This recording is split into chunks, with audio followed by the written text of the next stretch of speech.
Hello guys, welcome back to sideline football. Summer transfer stage 1 കഴിഞ്ഞ സമയത്ത് premier ലീഗിൽ impactful signings നടത്തിയവരുടെ list നോക്കുകയാണെങ്കിൽ സിറ്റി അതിനകത്ത് മുൻപിൽ തന്നെ നിൽക്കുമെന്നുള്ളതാണ്. 4 പ്ലേയേഴ്സിനെ അവർ ഓൾറെഡി സൈൻ ചെയ്ത് കഴിഞ്ഞു എന്നുള്ളതാണ്. Rayan Cherki, Rayan Ait-Nouri from Wolves, അതേപോലെ Marcus Bettinelli and finally AC മിലാനിൽ നിന്നും റെയിൻഡേഴ്സ്. അങ്ങനെ 4 പ്ലേയേഴ്സിനെ അവർ ഓൾറെഡി ഒരു സമ്മർ ട്രാൻസ്ഫർ വിൻഡോയിൽ സൈൻ ചെയ്ത് തീർപ്പാക്കി സീൽ ചെയ്തു എന്നുള്ളത് തന്നെയാണ്. ഇനി ലിവർപൂളിലായിരുന്നു നോക്കുകയാണെങ്കിൽ അവർക്ക് finally they got their man Florian വിർട്സിനെ ഹിയർ വി ഗോ മൊമെൻ്റ് ആയിട്ടുണ്ട്. ഏറെക്കുറെ എഗ്രിമെൻ്റ് ഒക്കെ ആയിട്ടുണ്ട് എന്നുള്ളതാണ്. 150 മില്യൺ യൂറോസിൻ്റെ ഒരു പാക്കേജാണ്, ആഡ് ഓൺസ് എല്ലാം ഇൻക്ലൂഡ് ചെയ്തിട്ടുള്ളൊരു പാക്കേജാണ്. പേഴ്സണൽ എഗ്രിമെൻ്റ് ഒക്കെ 2 ആഴ്ചയ്ക്ക് മുമ്പേ ആയതാണ്. ഇപ്പോൾ ക്ലബ്സ് തമ്മിലും എഗ്രിമെൻറ്റിലേക്ക് എത്തി എന്നുള്ളതാണ്. ഫൈനലി അവരുടെ ആ ഒരു ഈ സീസണിലേക്കുള്ള ഒരു ഡ്രീം സൈനിങ്ങിനെ അവർക്ക് കിട്ടി എന്നുള്ളതാണ്. അത് സീൽ ചെയ്തു എന്നുള്ളതാണ്. ഓൾറെഡി ഫ്രിംബോങ്ങിൻ്റെ കാര്യത്തിൽ തീരുമാനമായതാണ്. ഇപ്പോൾ കെർക്കേഴ്സിൻ്റെ കാര്യത്തിലേക്കാണ് അടുത്തത് ബേണമൂത്തിനെ അവർ അപ്രോച്ച് ചെയ്യാൻ പോകുന്നത് എന്നുള്ളതാണ്. ഇനി ചെൽസിയുടെ കാര്യം നോക്കുകയാണെങ്കിൽ ലിയാൻഡോ ഡെലിപ്പിനെയൊക്കെ കിട്ടി, പക്ഷേ അവർക്ക് ആ ഗിറ്റൻസിൻ്റെ ഡീല് ടൈമിന് പുള്ള് ചെയ്യാൻ കഴിഞ്ഞില്ല എന്നുള്ളതാണ്.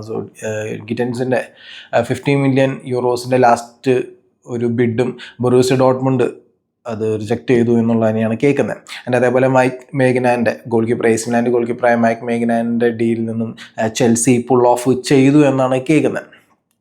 ഇനി യുണൈറ്റഡ് ആയിരുന്നു നോക്കുകയാണെങ്കിൽ 62.5 മില്യൺ പൗണ്ട്സിൻ്റെ ആ ഒരു ഡീല്, മത്യൂസ് കുനയുടെ ഡീലാണ് അവർക്ക് ഇതുവരെ പുൾ ഓഫ് ചെയ്യാൻ കഴിഞ്ഞിട്ടുള്ളത്. എംബുമായിട്ടുള്ള ടോക്സ് അഗെയിൻ ഇങ്ങനെ കണ്ടിന്യൂ ചെയ്ത് പോകുന്നു എന്നുള്ളതാണ്. താരത്തിനും ആ ഒരു ക്ലബിനോട് തന്നെയാണ് ഫേവറേറ്റ് ആയിട്ട് നിൽക്കുന്നത്. അവിടെയും വേറെ വലിയ സർപ്രൈസിങ്ങിനൊന്നും വലിയ ഇതില്ല. ഇടയ്ക്ക് ടോട്ടനത്തിൻ്റെ പേര് കേൾക്കുന്നുണ്ടായിരുന്നു, പക്ഷേ വേറെ വലിയ സർപ്രൈസൊന്നും ഇപ്പം പെട്ടെന്ന് എക്സ്പെക്റ്റ് ചെയ്യുന്നില്ല എംബുമോൻ്റെ കാര്യത്തിൽ. ആൻഡ് ടോട്ടനത്തിൻ്റെ കാര്യം പറയുകയാണെങ്കിൽ അവരുടെ ഭാഗത്ത് നിന്ന് വേറെ സൈനിങ്സ് ഒന്നും വന്നില്ലെങ്കിലും തോമസ് ഫ്രാങ്കിനെ അവരുടെ നെക്സ്റ്റ് കോച്ചായിട്ട് വരുന്ന കാര്യത്തിൽ ടോക്സ് ഒക്കെ തുടങ്ങി എന്നുള്ള രീതിയിൽ മാത്രമാണ് കേൾക്കുന്നത്. ഇനി നമ്മുടെ ക്ലബ്ബായ ആഴ്സണലിൻ്റെ കാര്യം പറയാനാണെങ്കിൽ പുതിയതായിട്ട് ഒന്നും പറയാനില്ല. ആകെ പറയാനുള്ളത് സെസ്കോ അൽ ഹിലാലിൽ നിന്നുള്ളൊരു അപ്രോച്ച് റിജക്റ്റ് ചെയ്ത് കളഞ്ഞു എന്നുള്ളത് മാത്രമാണ് പറയാനുള്ളത്. വേറെ സോളിഡായിട്ടൊന്നുമില്ല. ടോക്സ് ഇങ്ങനെ മുന്നോട്ട് പോകുന്നു, ശുഭാപ്തി വിശ്വാസം ഇങ്ങനെ മുന്നോട്ട് പോകുന്നു എന്നുള്ളതാണ്. മറ്റൊരു പോസിറ്റീവായുള്ളൊരു കാര്യം ആഴ്സണലിനെ സംബന്ധിച്ചെന്ന് വെച്ചാൽ മാർട്ടിൻ സുബിമെൻഡിയുടെ കാര്യത്തിൽ വലിയ ടെൻഷനൊന്നും വേണ്ട എന്നുള്ള രീതിയിലാണ് റിപ്പോർട്ട്സ് വരുന്നത്. 2 ആഴ്ച ഒരു 3 ആഴ്ചയ്ക്കുള്ളിൽ മെഡിക്കലും കാര്യങ്ങളൊക്കെ കഴിയും, ജൂലൈ ഒക്കെ ആകുമ്പോഴേക്കും പ്ലെയർ സൈൻ ചെയ്യും എന്നുള്ള രീതിയിൽ പോസിറ്റീവായുള്ള റിപ്പോർട്ട്സ് വരുന്നുണ്ട് എന്നുള്ളതാണ്. ആഴ്സണലിന് ഇപ്പോൾ അതേ പറയാനുള്ളൂ, അല്ലാണ്ട് പുതിയതായിട്ട് സൈനിങ്ങിൻ്റെ കാര്യമൊന്നും പറയാനില്ല വേറെ. ആൻഡ് ഇനി മറ്റുള്ള സൈനിങ്സിൻ്റെ കാര്യം പറയാനാണെങ്കിൽ കെവിൻ ഡിബ്രോയിനെ, സിറ്റി വിട്ടു പോകുന്ന കെവിൻ ഡിബ്രോയിനെ നെപ്പോളിയിലേക്ക് പോവുകയാണ്. ഒരു 2 ഇയേഴ്സ് പ്ലസ് 1 വർഷത്തെ ഒരു ഓപ്ഷണൽ കൂടി ഇൻക്ലൂഡ് ചെയ്യുന്നൊരു പാക്കേജിലാണ്. അപ്പോൾ മെഡിക്കലൊക്കെ ഉടനെ തന്നെ ഉണ്ടാവും എന്നുള്ളതാണ്. കെവിൻ ഡിബ്രോയിനെ ടു നെപ്പോളിയാണ് ഒരു ട്രമൻഡസ് സൈനിങ് ആണ് നെപ്പോളിക്ക്.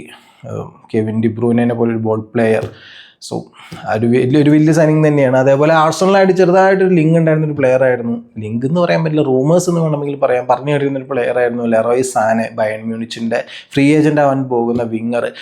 താരം ഇപ്പോൾ ഓൾറെഡി ബയൺ ഒരു പുതുക്കിയ ഓഫറൊക്കെ വെച്ചിരുന്നു, പുതിയൊരു ഡീലൊക്കെ വെച്ചിരുന്നു, പക്ഷെ അതൊക്കെ തള്ളിക്കളഞ്ഞുകൊണ്ട് താരം ഇപ്പോൾ ടർക്കിഷ് ലീഗിലേക്ക് ഗലാറ്റസ്റായിലേക്ക് പോവുകയാണ് എന്നാണ് കേൾക്കുന്നത്. 3 വർഷത്തെ കോൺട്രാക്റ്റാണ് താരം ചൂസ് ചെയ്തിരിക്കുന്നത് എന്നുള്ളതാണ് പറയാൻ കഴിയുന്നത്. ആൻഡ് പിന്നെ നോക്കുകയാണെങ്കിൽ സിറ്റിക്ക് ഇപ്പം ഓൾറെഡി പറഞ്ഞ 4 പ്ലേയേഴ്സിനെ സ്വന്തമാക്കി കഴിഞ്ഞു, പക്ഷെ അവരുടെ ലോങ് ടൈം ടാർഗറ്റിനെയും കൂടി അവരിപ്പോൾ തൂക്കാൻ പോകുന്നു എന്നുള്ളതാണ് കേൾക്കുന്നത്. സിവിയർ നിപ്പാൻ, ആ ഒരു പ്ലെയറിൻ്റെ കാര്യം നമ്മൾ ജനുവരി ട്രാൻസ്ഫർ വിൻഡോയിൽ പറഞ്ഞു തുടങ്ങിയതാണ്.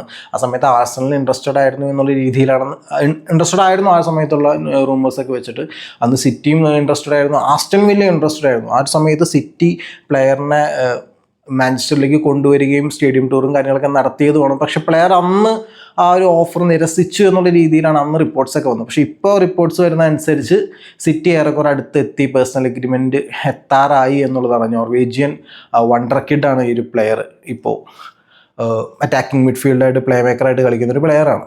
നോർവേജിയൻ ലീഗിൽ റോസൻബർഗിൽ കളിക്കുന്ന പ്ലെയറാണ്. 18 വയസ്സ് മാത്രമേ പ്ലെയറിന് പ്രായമുള്ളൂ. ഈ ഒരു പ്ലെയർ സിറ്റിയിലേക്ക് വരികയാണെങ്കിൽ നോർവേജിയൻ ലീഗിലെ one of the biggest transfer ഫീയിലേക്ക് ആയിരിക്കും ആ ഒരു പ്ലെയർ വരുന്നത് സിറ്റിയിലേക്ക് എന്നുള്ളതാണ്. കേട്ടറിവനുസരിച്ച് സിറ്റിയിലേക്ക് വരുമ്പോഴും 1 വർഷത്തേക്ക് കൂടി പ്ലെയറിനെ ലോണിൽ വിടും എന്നുള്ളതാണ്. ഇപ്പോൾ ജനുവരിയിൽ നമ്മൾ റിപ്പോർട്ട് ചെയ്ത സമയത്ത് കേട്ട റിപ്പോർട്ടുകൾ പ്രകാരം സിറ്റിയിലേക്ക് വരാണെങ്കിൽ 1 വർഷം ജിറോണയിൽ കളിച്ചതിന് ശേഷം സിറ്റിയിലേക്ക് വരാമെന്നുള്ളൊരു എഗ്രിമെൻ്റ്, ഒരു ഡീലിനെ പറ്റിയൊക്കെ ആ സമയത്ത് സംസാരം ഉണ്ടായിരുന്നു. അത് പ്ലെയർ റിജക്റ്റ് ചെയ്തു എന്നാണ് കേട്ടത്. സോ ഇത്തവണ ലോണിലേക്ക് പോവുകയാണെങ്കിൽ, ലോൺ ഡീൽ പോവുകയാണെങ്കിൽ 1 വർഷം പോവുകയാണെങ്കിൽ ഏത് ക്ലബിലേക്ക് ആയിരിക്കും എന്നുള്ളതൊക്കെ കണ്ടറിയേണ്ട കാര്യം തന്നെയാണ്. ഇനിയിപ്പോൾ സ്പാനിഷ് ലീഗിലേക്ക് നോക്കുകയാണെങ്കിൽ ബാഴ്സലോണ അവർ ലൂയിസ് ഡയസിൻ്റെ പിറകെയാണ് എന്നുള്ള രീതിയിൽ റിപ്പോർട്ട്സ് ഉണ്ട്. പക്ഷേ അവർക്കിപ്പോൾ ജോൻ ഗാർഷ്യയുടെ ഡീല് കംപ്ലീറ്റ് ചെയ്യാൻ പറ്റിയിട്ടുണ്ട്, അതിലൊരു എഗ്രിമെൻ്റ് എത്തിയിട്ടുണ്ട് എന്നുള്ളതാണ്. സോ എസ്പാനിയോളിൻ്റെ ഗോൾ കീപ്പറായ ജോൻ ഗാർഷ്യ ഒരു 5 വർഷത്തെ ഡീലിലാണ് ബാഴ്സയിലേക്ക് വരാൻ പോകുന്നത്. 25 മില്യൺ യൂറോസിൻ്റെ റിലീസ് ക്ലോസ് ബാഴ്സലോണ ട്രിഗർ ചെയ്യുമെന്ന് തന്നെയാണ് കേൾക്കുന്നത്. ആൻഡ് തിയോ ഹെർണാണ്ടസിൻ്റെ കാര്യം, ആള് സൗദി അറേബ്യയിലേക്ക് പോകുമോ എന്നൊക്കെ ഇങ്ങനെ റൂമേഴ്സിൽ നിൽക്കുന്ന സമയത്താണ് അത്ലറ്റിക്കോ മാഡ്രിഡ് ഇൻട്രസ്റ്റഡ് ആയിട്ട് വന്നത്. ഇപ്പോൾ അറിയാൻ കഴിയുന്നത്, ഒഫീഷ്യലായിട്ടൊന്നും പറഞ്ഞിട്ടില്ല, ബട്ട് അറിയാൻ കഴിയുന്ന റിപ്പോർട്ട്സ് പ്രകാരം 2 ക്ലബ്ബുകൾ തമ്മിൽ, അത്ലറ്റിക്കോ മാഡ്രിഡും AC മിലാനും തമ്മിൽ എഗ്രിമെൻറ്റിലൊക്കെ എത്തി 21 മില്യൺ യൂറോസിന് പ്ലെയർ അത്ലറ്റിക്കോ മാഡ്രിഡിലേക്ക് ചേക്കേറുമെന്നാണ് അറിയാൻ കഴിഞ്ഞത് എന്നുള്ളതാണ്. ആൻഡ് ഇനി പോർച്ചുഗീസ് ലീഗിൽ സ്പോർട്ടിങ്ങിൻ്റെ കാര്യം നോക്കുകയാണെങ്കിൽ അവിടെ ചെറിയ പുകച്ചിലുകളുണ്ട് എന്നുള്ളതാണ്. വിറ്റർ ഗോയ്ക്കേസിൻ്റെ കാര്യം. വിറ്റർ ഗോയ്ക്കേസിന് ഈ ഒരു സീസണിലൊരു 60 മില്യൺ ട്രാൻസ്ഫർ ഫീക്ക് 60 മില്യൺ യൂറോസിന് പോകാമെന്ന് ജെന്റിൽമാൻ എഗ്രിമെൻ്റ് ഒക്കെ ഉണ്ടായെന്ന് പറയുന്നുണ്ടായിരുന്നു. പക്ഷേ ഇപ്പോൾ സ്പോർട്ടിങ്ങിൻ്റെ പ്രസിഡന്റ് തന്നെ ഒന്ന് പറയുന്നു, അങ്ങനത്തെ ഒരു എഗ്രിമെൻറ്റും ഇല്ല ആ പ്ലെയറുമായിട്ട്, അങ്ങനത്തെ ഒരു എഗ്രിമെൻറ്റും ഇല്ല, ആ ഒരു വിലയ്ക്ക് ആ പ്ലെയർ പോകത്തില്ല എന്നുള്ള രീതിയിൽ അദ്ദേഹത്തിൻ്റെ പ്രസ്താവന വന്നിട്ടുണ്ട് എന്നുള്ളതാണ്. 80 മേലേക്കൊക്കെ ആ ഒരു ആസ്കിങ് പ്രൈസ് പോകുമെന്നുള്ള രീതിയിലാണ് വരുന്നത്. സോ അവിടെ എന്തോ കാര്യമായിട്ട് കിടന്ന് പുകയുന്നുണ്ട്. ആൻഡ് മറ്റൊരു അപ്ഡേറ്റ് എന്ന് പറയാനുള്ളത് സിരിയയിൽ നിന്നാണ്. ഇറ്റാലിയൻ ഫുട്ബോളിൽ ആദ്യമായിട്ടൊരു യൂറോപ്യൻ ലീഗിലൊരു ഫിക്സ്ചർ ഔട്ട്സൈഡ് യൂറോപ്പ് പോകാൻ പോവുകയാണ്, അബ്രോഡ് പോകാൻ പോവുകയാണ് എന്നുള്ളതാണ് ഇപ്പോൾ കേൾക്കുന്ന ന്യൂസ് പ്രകാരം. ഫെബ്രുവരി 7-8 വീക്കെൻഡ്, ആ ഒരു വീക്കെൻഡിൽ, ആ ഒരു ഡേറ്റ്സ് വരുന്ന വീക്കെൻഡിൽ 2026 നടക്കേണ്ട മത്സരം AC മിലാൻ വേഴ്സസ് കോമോ മത്സരം ഇപ്പോൾ ഇറ്റലിയിൽ നിന്ന് മാറി ഓസ്ട്രേലിയയിലെ പെർത്തിലേക്ക് പോകുന്നു എന്നുള്ള രീതിയിലാണ് ന്യൂസ് വരുന്നത്. കാരണം എന്തെന്ന് വെച്ച് കഴിഞ്ഞാൽ, പറയപ്പെടുന്ന കാരണം എന്തെന്ന് വെച്ച് കഴിഞ്ഞാൽ, ആ സമയത്ത് സാൻസിറോയിൽ സ്റ്റേഡിയം ഒഴിവുണ്ടാവില്ല, അവിടെ വിൻ്റർ ഒളിമ്പിക്സിൻ്റെ ഇനാഗറൽ സെറമണി നടക്കുന്ന സമയമായിരിക്കും എന്നുള്ളതുകൊണ്ടൊക്കെയാണ് ഓസ്ട്രേലിയ പെർത്തിലേക്ക് ഒരു മത്സരം പോകുന്നു എന്നുള്ളതാണ്. സോ ഒരു യൂറോപ്യൻ ഫിക്സ്ചർ അബ്രോഡ് പോവുകയാണ്. പല ഫുട്ബോൾ ഫാൻസും ഭയക്കുന്നുണ്ട് ഇത് പലതിൻ്റെയും തുടക്കമാണ് എന്നുള്ള രീതിയിൽ. കാരണം വേറൊന്നുമല്ല, ഇപ്പോൾ ഓസ്ട്രേലിയ, അടുത്തത് മിഡിൽ ഈസ്റ്റ്, പിന്നെ അമേരിക്ക, അങ്ങനെ കൊമേഴ്ഷ്യലി ഒക്കെ വലിയൊരു സംഭവം തന്നെയായിരിക്കും, നല്ല നേട്ടങ്ങൾ കിട്ടുന്നൊരു ഡീൽ തന്നെയായിരിക്കും. പക്ഷേ നമുക്കറിയാം ആ ഒരു ഫുട്ബോൾ ഗെയിമിൻ്റെ ആ ഒരു